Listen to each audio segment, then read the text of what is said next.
We have arrived. This is Webb Parton, your host, and we welcome you to the Free Range Dogs podcast. This is a place where we stake out a shady spot and talk about all things dog. Find yourself a soft piece of grass, spin a few circles, plop down, rest your feet, and join us in this joyful conversation.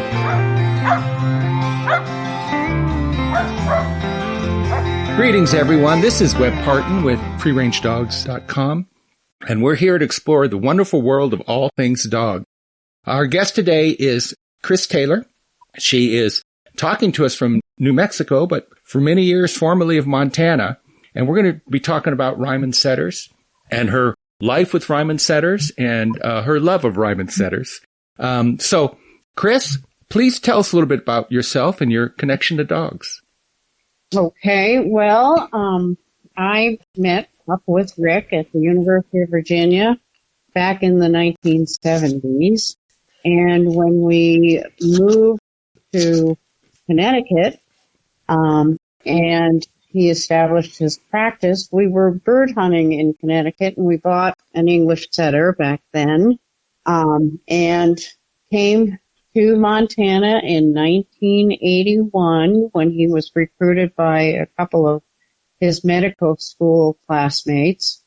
And in the 1980s, there were lots of birds and lots of opportunities to hunt on ranches that were patients of my husband. So I fell in love with being outdoors, watching dogs work, and enjoying the hunt for birds. In particular, my experience was that it was more important to me to watch the dogs work and to take my camera into the field and to take pictures of dogs on point and worry about raising my gun to shoot the birds later. Mm-hmm. So in the early 1990s, we decided that we could move out of town. We were living in town at the time so that our children could enjoy everything that a small town like Lewiston had to offer as far as going to the movies, riding their bikes, going down to the park on their own, and that sort of thing. And when both of our boys were leaving home, we purchased a 20-acre parcel outside of town with an older home. And we lost one of our English setters due to some bad behavior. And I read an article in Gun Dog magazine about Ryman setters, and I fell in love with the idea of the Ryman setter. This was a dog that was both beautiful and birdy, and was a foot hunting dog, not a dog with a lot of range. So I decided that I would put together a breeding program for these dogs. And my husband said to me at that time, he said, well, if you put a breeding program together, where are you going to sell your dogs? Because most of the people in Montana at that time had Labrador retrievers and not pointing dogs, which was interesting to me. So I thought about it for a while, and I decided, I'll put an ad in the Big Sky Journal that I will do gourmet meals for bird hunters. I will actually cook their birds for them. And this was at a time when we were living in the original home, which was built in 1978 on our property. Well, this one ad that I put in Big Sky Journal brought me bird hunters and a guide from Bozeman, and led me down the road. And I guess I'm digressing from the Ryman setters, but led me down the road to open a bed and breakfast. So my time after 1998, when we built our bed and breakfast, my time was to get up in the morning, take care of guests, go out bird hunting, and enjoy my dogs. I had several lovely English setters that I had purchased from other breeders, and I actually had some of my own pups that were now a couple of years old. And what I found out with the Ryman setter lineage was that George Ryman had done a very good job in culling his dogs to the point that they had a lot of natural instinct. Yeah. So, and we might want to interject because so many of our listeners don't really know about the different types of setters. And the Ryman setter is an English setter, but within that demographic, so to speak, you have Laverick, you have Bondu dogs, Llewellyn dogs, some of the more modern Toccoa Sunrise dogs, which are more field trial, big runs, small body. The Ryman is an old breed. And in preparing for our conversation today, I went back off the bookshelf. I'm going down. I pulled the book down on Irish setters, opened it up, 1942, something like that. And then I found George Bird Evans's The Upland Shooting Life. And there's a picture of Evans with a big Ryman setter right on the front cover. And this book was written in the early 60s. And that dog has not changed. That's still the Ryman setter you see today. So in terms of consistency, and this is a dog that's been bred to do a certain thing and been bred constant. And I know I've had several of you dogs in for training when I was doing gun dog training work. And you're just spot on. They have a very consistent genetic pattern. They are foot hunting dogs. They are. Yeah. And they're very intelligent. And when I put my breeding program together, I realized that there was something missing in the breeding American kennels that were breeding the dogs. There were too many inbreedings, not outcrossings. And when I looked back on actually how Laverick and George Ryman and George Bird Evans bred their lineage, they brought in outcrosses in order to improve the genetics of the line. So I reached out in the late 1990s to the internet and found a breeder in Germany who had the same qualifications for his dogs. And the thing that really impressed me with the German breeding line was that those breeders had to have their eyes checked. They had to have their hearing checked. They had to have their hips checked.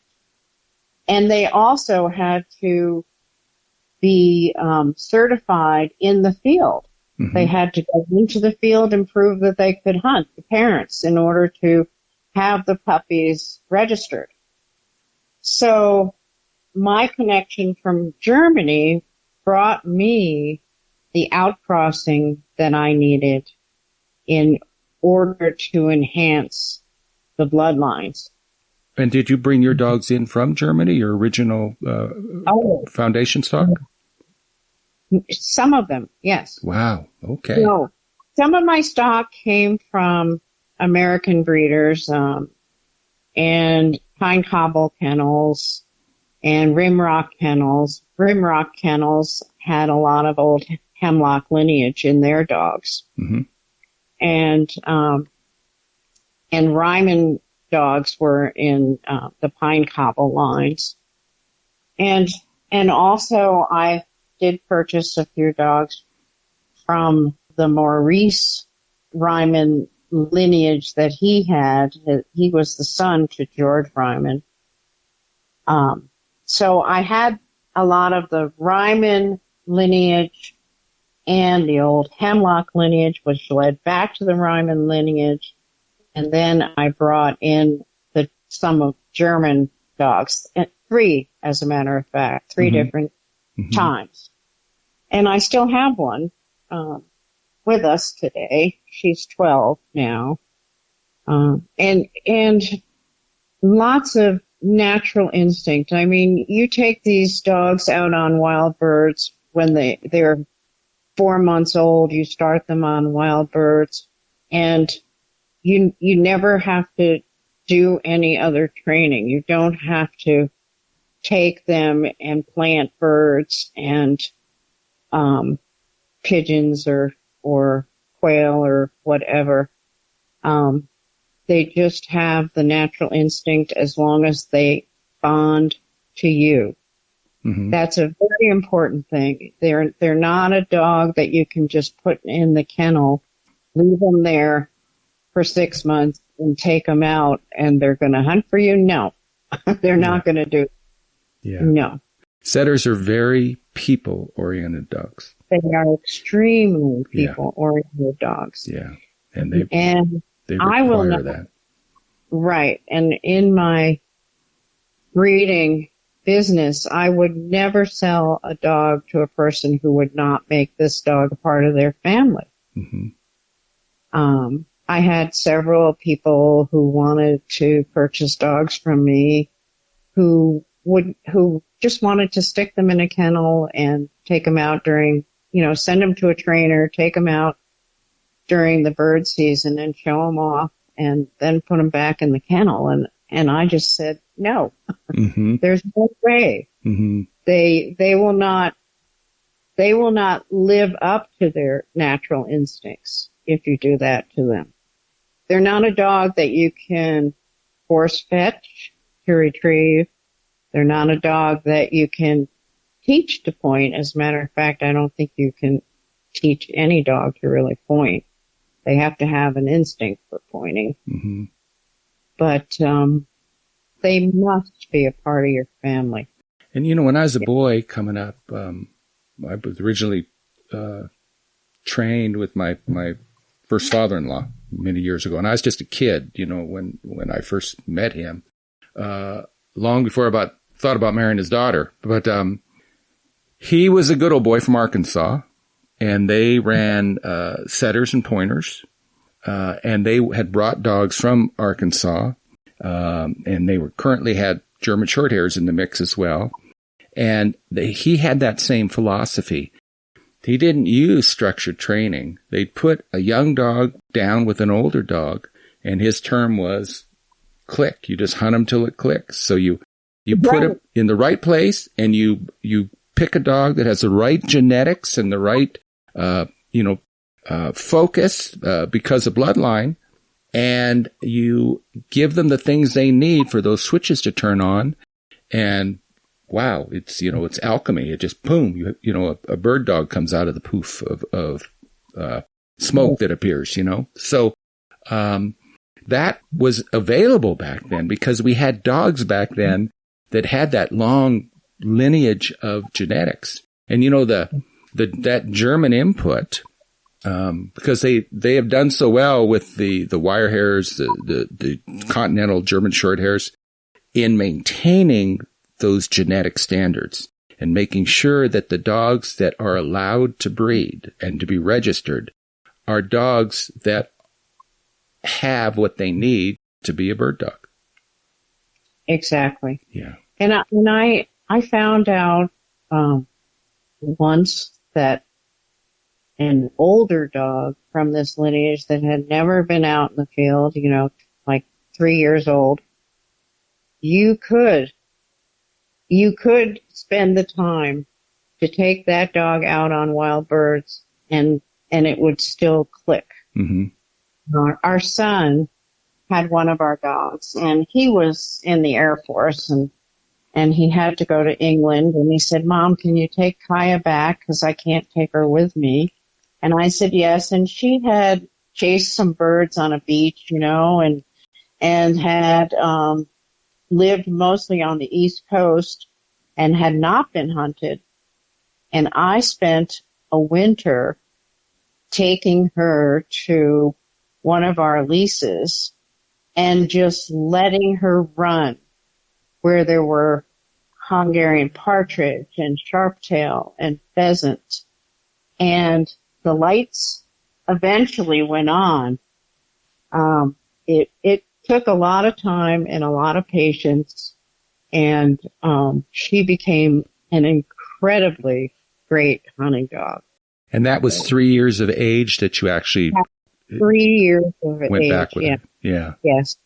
Yeah. I've had dogs in. I think I had an 8-year-old come in once for training. If it's there, if the genetics are there, the switch turns on. It does. Yeah. Yeah. Yeah. Well, you've had a lot of setters then, a lot of the dogs you've bred, and because how many dogs did you have to keep to maintain that breeding program? Well, at one point I had 20 English setters. Mm-hmm. And I would make sure that all 20 of them were hunted during the bird season. Mm-hmm. I had a lot of time in the field. I had a lot of fun in the field with my setters, and I would take up to 3 dogs, sometimes even 4, out into the field with me. And they would back each other, and it was just an incredible opportunity to watch natural instincts, nature, Mm-hmm. watch the birds, be out in the country and lose yourself, Mm-hmm. really lose yourself. Yeah. Well, at this point in time, how easy is it to find a Ryman setter? It's not that easy to find. There are a couple of breeders. There's one in Idaho, and there are a couple of younger people who are trying to keep the lineage going. And, George Bird Evans dogs are still quote unquote bred, but I've hunted over a few of the latest breedings, and the instincts are not there. Yeah. Mm-hmm. I don't know what's happened with them. I think perhaps it's a combination of not being able to find places to go with your dogs to hunt wild birds, and also the fact that the breeding programs are not what they used to be. Well, Robert Whaley had such a profound impact on the English pointer world. And, one of Whaley's dogs, an LU pointer, is once upon a time was the gold standard, particularly if you were running off horseback. But when he passed and it didn't go to family, and there wasn't someone there day in, day out, monitoring, making sure that the right choices were made and the right breedings took place. And so now when you see LU pointers for sale, but they're not the same dog, Mm-hmm. And I imagine the same thing. You spent those years literally invested in making sure that those right choices were being made. And that's quite a commitment. I appreciate that. I know that 27 years. 27 years. Yeah. We had our own setters here and but you had me beat. If you had 20, I think at one point we might have had 16, 18. But of course I was guiding. So we kept dogs because I would need them during the season for guiding. Sure. But not much grass grows under your feet when you got that many dogs to take care of and get exercised and work and all the periphery stuff that goes around that. And you early on here, we had wild birds. And so mm-hmm. it was much easier to get a dog finished out. And where you were there in Montana, where you had the country to run those dogs, that's such a blessing because that's really what makes a dog is wild birds. It was truly a blessing. And having found the right connections of breeders who had done it in the past, like Jackie and Jim Phillips, who did Rimrock setters. She bred for 34 years. Mm-hmm. And I purchased a dog from her in 1999. And I remember I picked him up in Great Falls at the airport, and she had warned me. She said, he's not well housebroken. Mm-hmm. And I brought him down, stopped at Rick's office. He went in and pooped in the bathroom. He's claiming his ground. Yeah, right.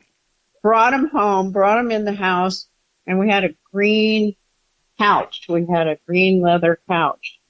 And I still remember him getting up on this green leather couch with the biggest smile on his face. Like, wow, this is great. Yeah, yeah. He found a new mountain to conquer. Oh, boy. I took him out in the field the next day, and he was perfect. I mean, yeah. We went Hungarian partridge hunting. He pointed beautifully. He retrieved to hand. He was just a gentleman's dog. He was really well bred. Yeah. Well, folks who haven't lived with setters don't know how unique their temperaments are, because they really are very sweet dogs. And it's not that they're soft. They're just very focused on their person or people. And they are. Yeah. And that's the hard thing about selling dogs, is because you never quite know how it's going to work out. And I imagine you have probably placed a lot of puppies being a little bit concerned that, that it was going to be the right fit. Do you find that people, that came to you were really understood what a setter was? I tried my very best to educate my buyers before they came as to what dogs were all about and how they had to be treated. And I even had some people who said to me, I no longer bird hunt. I'm not going to bird hunt. But I really want a setter, and I really love setters, and I would sell a dog to them. And lo and behold, they would call me and they say, well, I was out on my skis, cross-country skiing. My dog's always on point, so I decided I better get back into bird hunting. Carrying a gun. Yeah. And what are those features of the setter? What would you tell them about a setter? Well, I would tell them that they are very intelligent. They feel what you feel. They respond to you, and they get focused on certain things. They're always in a mode where they want to be hunting something. And, whether it's a fly on the window or a bird outside in the yard when they're young, they'll go on point. They'll even point grasshoppers. They'll want to snuggle. They'll want to snuggle. They'll want to know that you are happy with them. And the best thing you can do with a setter is to have a positive attitude in your training them to be a house dog. My connection with Franjo in Germany, Franjo trained a lot of dogs in Germany just for people who wanted to have dogs, because the German government decided you want to have any kind of dog, you have to go to a trainer to be trained to have this dog, be able to sit in a restaurant nicely, be at home nicely, not jump up on people, those sorts of things. So Franjo would use a command which was very simple. Instead of saying no when you don't want a setter to do something, you use a command that is an eh, and it just gets their attention. They They know that it's something they shouldn't be doing, Mm-hmm. and they respond to it. Mm-hmm. Those are kind of the things that I would tell people, and I would tell them that they need to be able to explore the outdoors. They need to be able to be free in their yard. They need to be taken out off a leash and walked with you. They need to get out and run and quarter the wind naturally and find birds. Mm-hmm.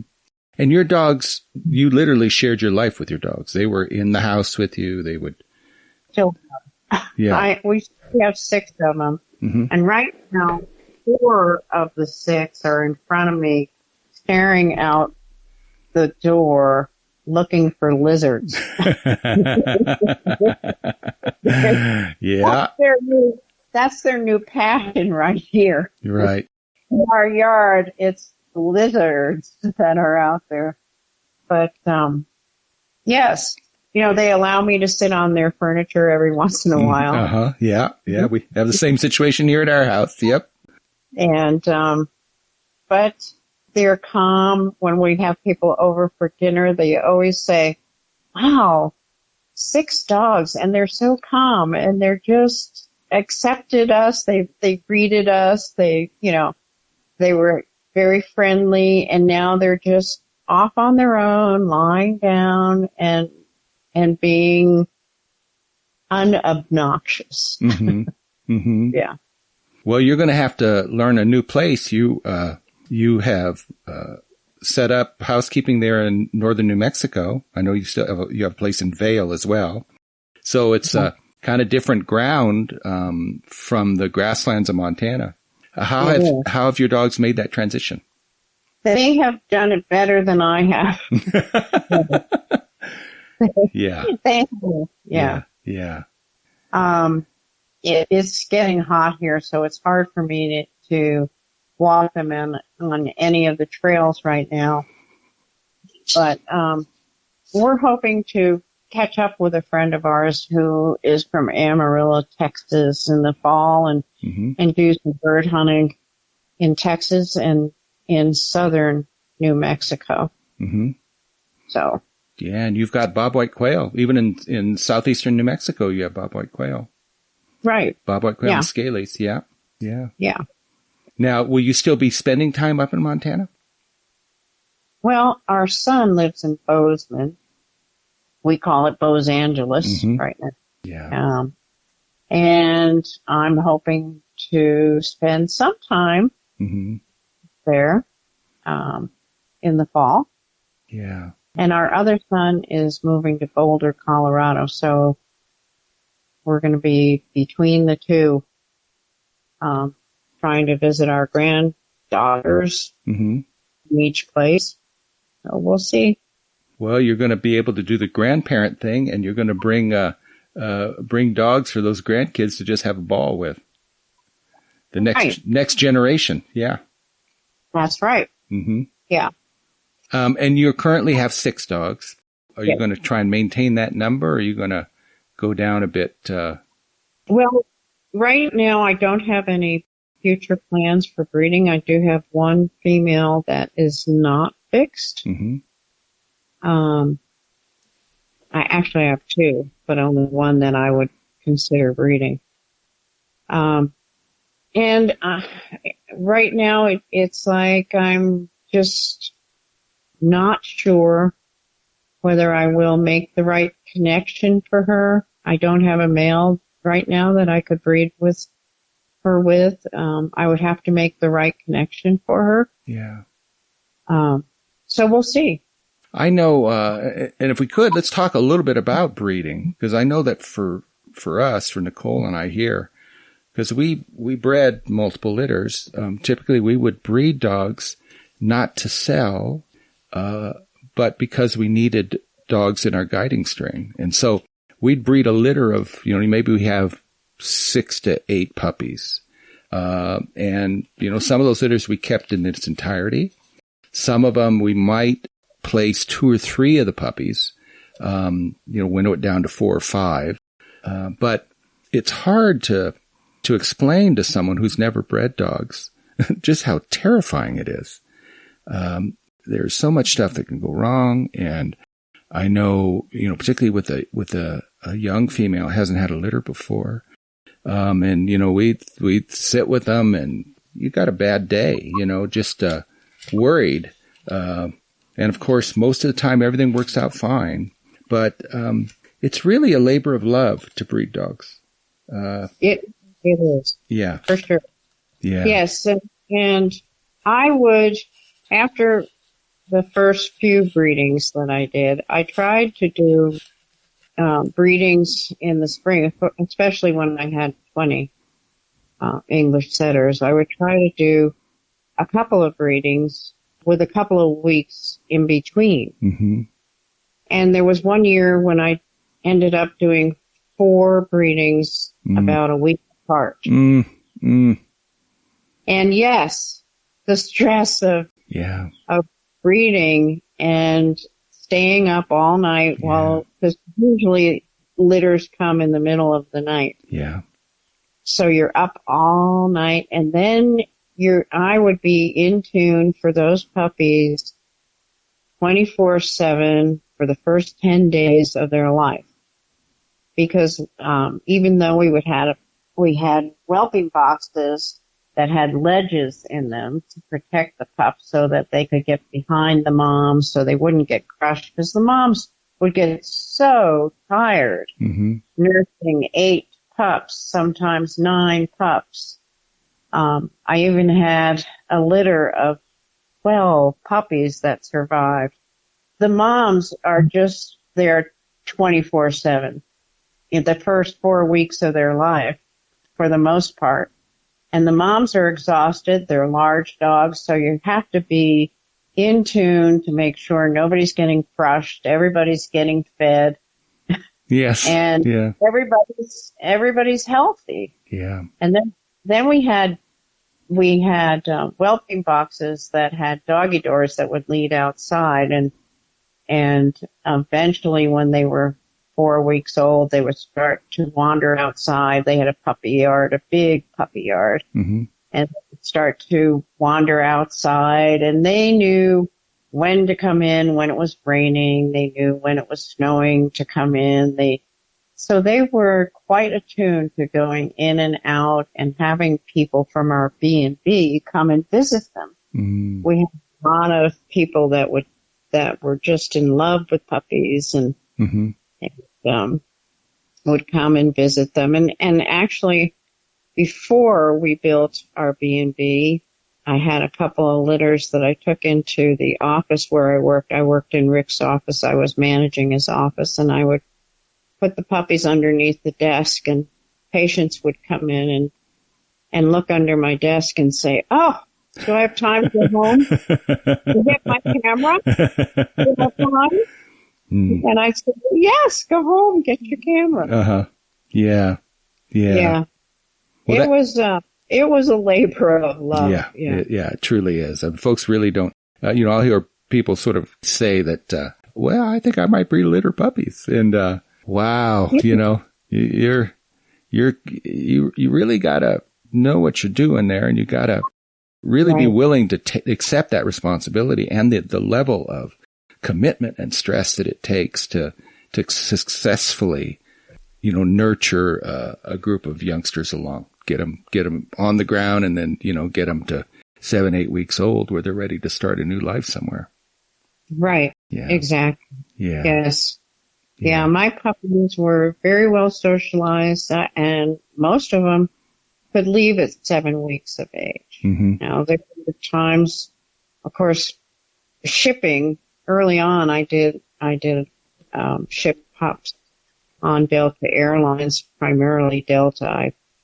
From Great Falls. I would drive up to Great Falls, and I can remember the first litter I shipped. I cried all the way home.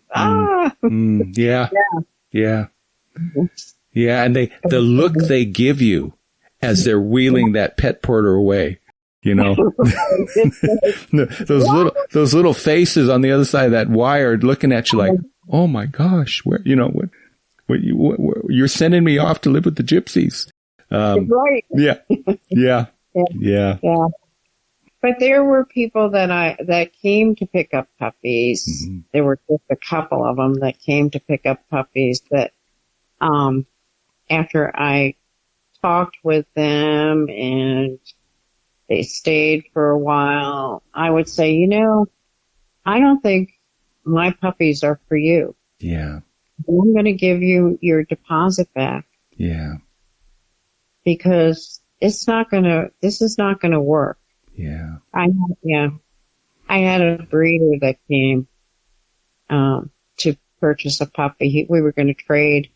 He was going to leave his puppy with me and he was going to buy a puppy. And over the phone, it sounded all great and wonderful. And when he came, it was not great and wonderful. Yeah. And I didn't, he wanted to start a puppy mill. Mm. Yeah. And he didn't even pick up or have any interaction with the puppy that he thought he was going to take back with him. Yeah. And his puppy that he brought wanted nothing to do with me. It was not at all people oriented. Yeah, they probably hadn't had any proper socialization. Right. Yeah. Yeah. It's like, you just can't leave them alone. You just can't leave them in a garage or in a shed or, with a pile of straw or whatever and expect them to be socialized. Yeah. It doesn't happen. Yeah. Yeah. Anyhow, but for the most part, I've had repeat buyers and very happy people. And I just got an email the other day from one of the people who bought a puppy from me in 1995. And, I haven't as yet had time to sit down and write back to him, but he came out with his grandpappy's vest and his grandpappy's gun. And Rick and I took him out and let him see the parents' work before, and he spent several days with us. And at the end, this was when we had 12 puppies on the ground, and he was trying to pick out his puppy, and at the end of his days with us, he said to me, "So which puppy should I take?" Because he couldn't decide. Yeah, too many choices. Yeah. Yeah. Well, it's kind of fraught with danger. We would keep litters. And often that was easier because you don't want to let go of them, Right. We had actually a couple that was referred by someone we knew, and they wanted a dog. And so, they picked one out. We earmarked that dog for them and brought it up, and they were moving to northern New Mexico, and they were in the process of building a place. And so, we had a conversation about what sort of fencing they were going to do. And I think they were on several acres. So they were going to make a smaller, dog area for this dog to run. And I explained that this dog needs to run and, exercise, those sorts of things. And it seemed like a good fit. And, the day came and they picked up the puppy and it went home. And months later, I got a phone call from someone, a trainer in northern New Mexico that ran a put and take pheasant place.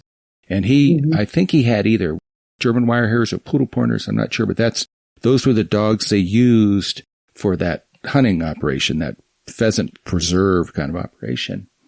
And, he did some training on the side kind of thing. And he said, yeah, he says, I got one of your dogs here. And, so-and-so came and they dropped it off, and this was, 6 months later, that kind of thing.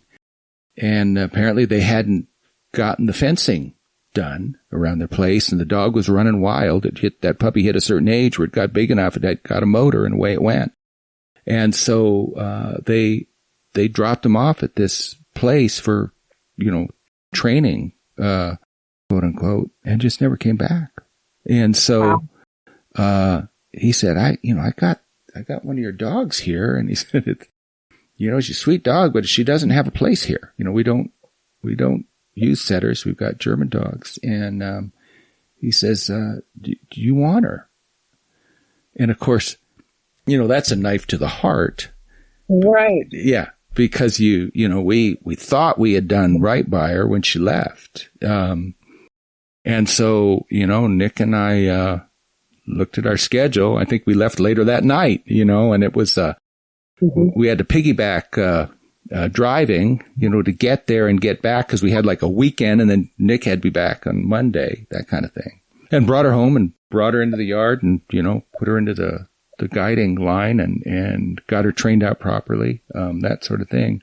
But that you never stop feeling that responsibility. When you breed a litter of puppies, they're your puppies, no matter where they go. And for them to be good dogs, that's really how it has to begin, because it transfers over to the people that they're going to live with. Right. Yes.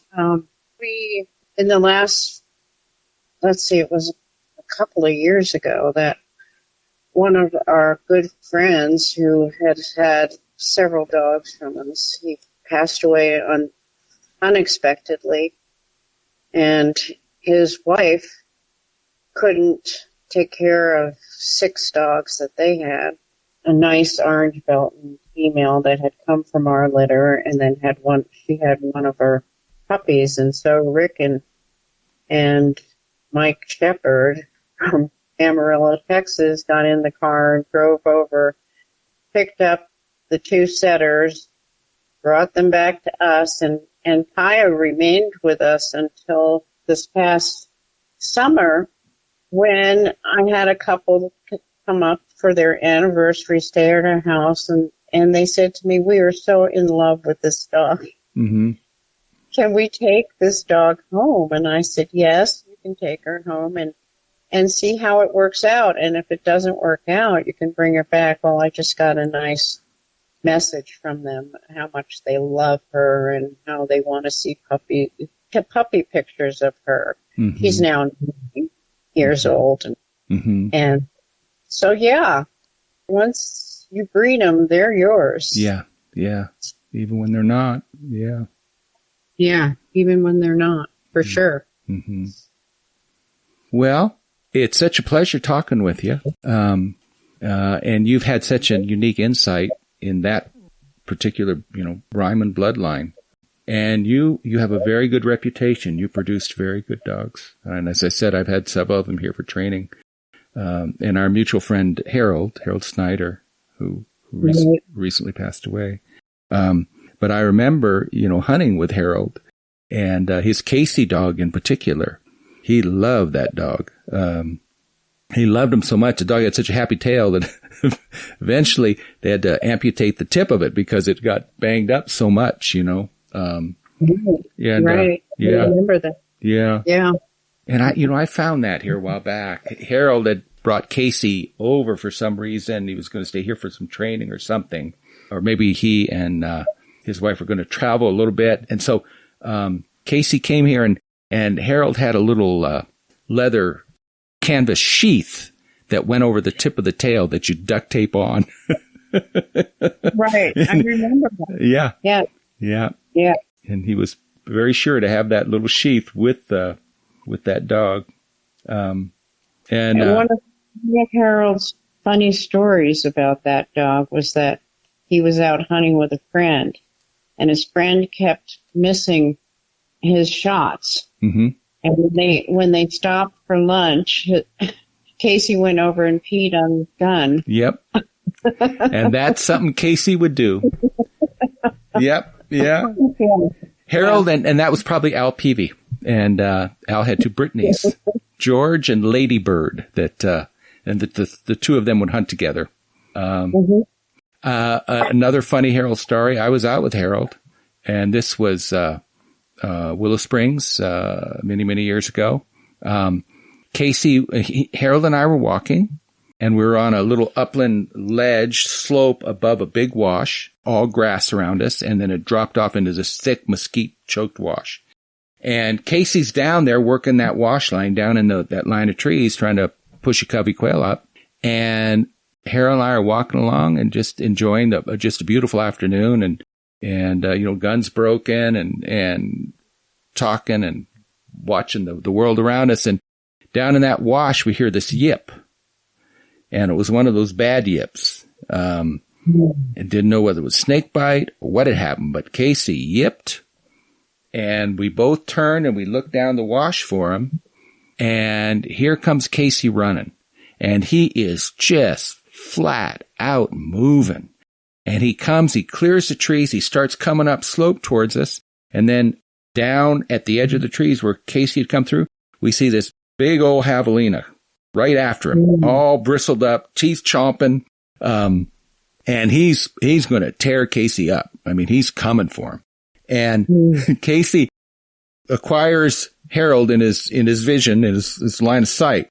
And he looked like a laser coming at Harold. You're right. And Harold is such a calm gentleman and, right. kind of quiet guy, and always a laugh and sort of a twinkle in his eye.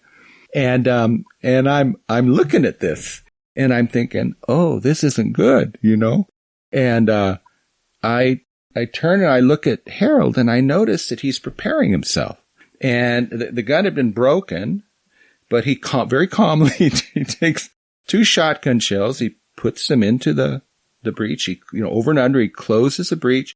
He goes to a port arms position, and Casey is coming, just running. And that pig's right behind him. Harold doesn't say a word. He doesn't exhibit any signs of stress or concern. And I'm thinking, oh, geez Louise, I'm about to witness a game and fish violation, right? And Casey zips right by and puts Harold between him and the javelina. And the javelina is still about 40 yards out. And that javelina looked at Harold. And he started to slow down, and then he went from a trot that they do when they're chasing something to a step to a very slow movement. And he stopped at maybe 20 yards, 25 yards. And they just looked at each other. And the pig, very gruff, he sort of harumphs, and then he turns around, he starts walking back down the hill. And Harold just watched him go, and then we turned around, we resumed our walk. I think of that often, just laugh. It was it was a thing that it could have been, wrought with a whole bunch of tragic outcomes, and just very calm. Harold was going to take care of it. Right.